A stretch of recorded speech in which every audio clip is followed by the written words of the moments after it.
Live NFL trivia every Tuesday night on Twitch at 9 p.m. Eastern. Come show off your football knowledge and have a chance to win cash prizes. Check the link in the description to find out more.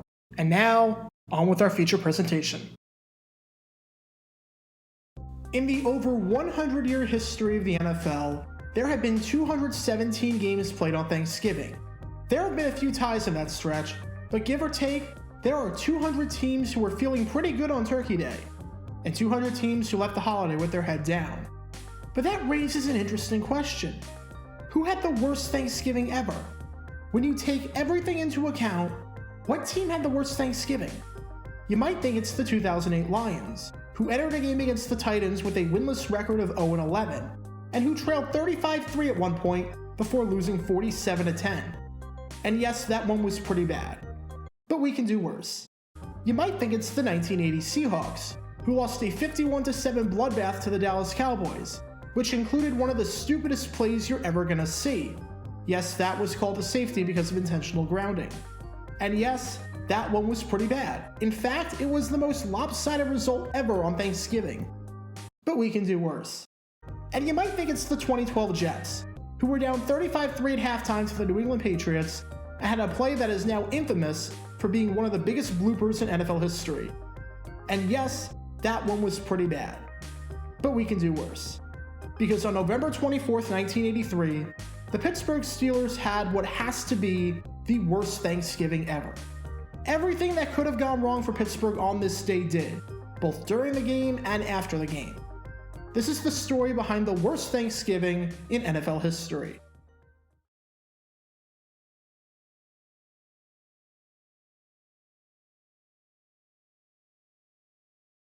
First, we need some context heading into the game.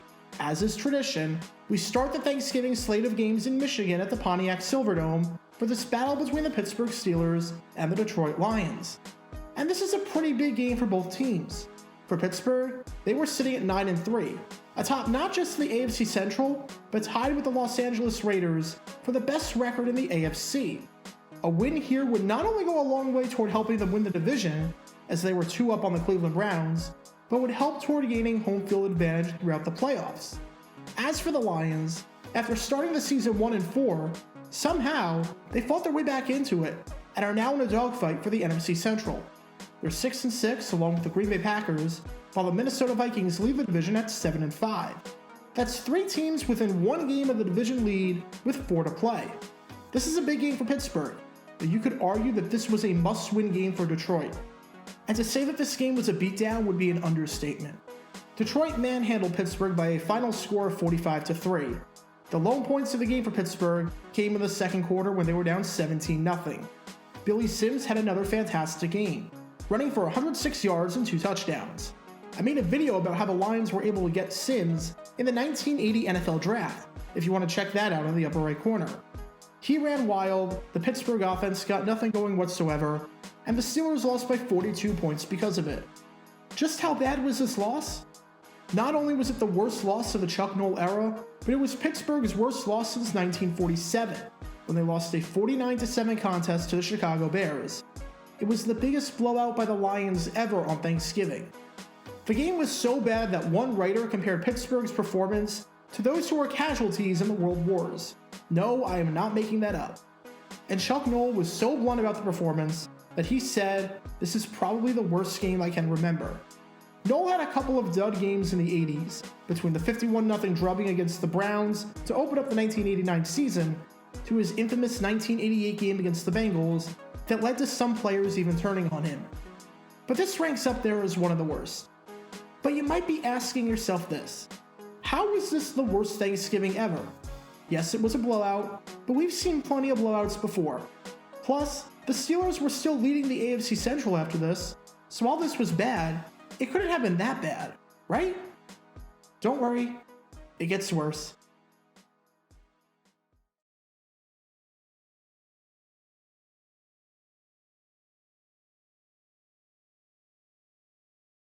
There were many reasons why Pittsburgh lost this game, but perhaps the main reason was the play of quarterback Cliff Stout. After Terry Bradshaw got elbow surgery, nobody knew when he was coming back. While he rested up before subsequently retiring after the season ended, Cliff Stout was the man in charge. with big shoes to fill. This was a guy who had thrown 2 touchdowns and 7 interceptions in his first 6 seasons in the league, and was now trying to replace a future Hall of Famer and 4-time Super Bowl champion. Some games were better than others, but yeah, it did not go so well, and things came crashing down against Detroit. Against the Lions, Stout went 9 for 25 with 83 yards, no touchdowns, 4 interceptions, and a passer rating of 6.3. I want to put into perspective just how bad a 6.3 passer rating is. If you did nothing but spike the ball into the ground on every single play, your passer rating would be more than 6 times greater than what Stout's passer rating was on this day. He was that bad. And in the post-game press conference afterwards, he just broke down. Instead of talking about the performance or saying how bad of a game it was, Stout criticized the fans and the media, essentially admitting that the pressure was getting to him.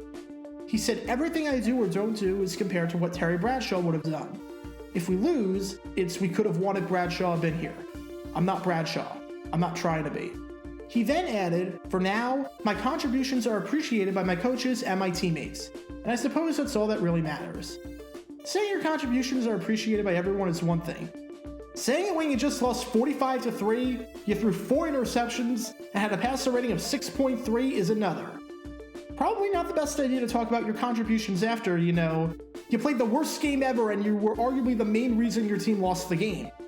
So now we have a 42-point loss, which was followed up by the starting quarterback completely imploding and having a mental breakdown.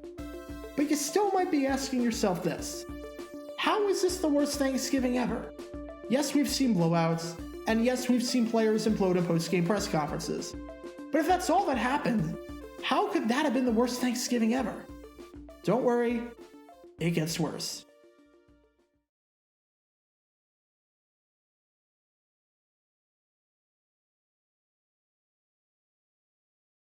Playing on Thanksgiving can be a lot of fun, but it also means you're spending the holiday away from your family, especially if you're playing on the road.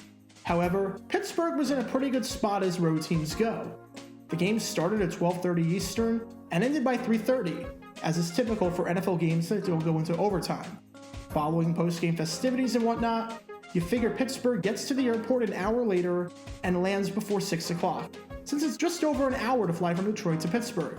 With good timing, you could even make it back for the end of the Cowboys game, although you weren't missing much as Dallas won 35-17 over the St. Louis Cardinals.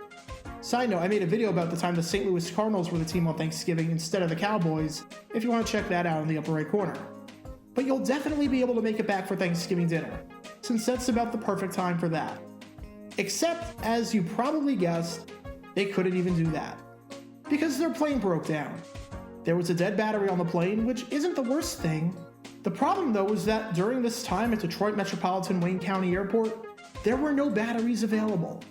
So a battery had to be flown in from Cleveland. By the time the battery got in and the problem was fixed, the flight was 3 hours delayed.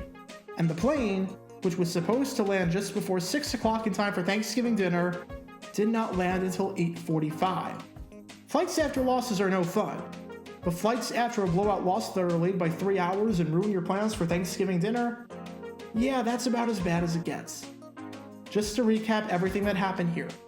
The Steelers lost their worst game under Chuck Noll, and their worst game in over 35 years by getting creamed by the Lions by 42 points, despite being favored before the game.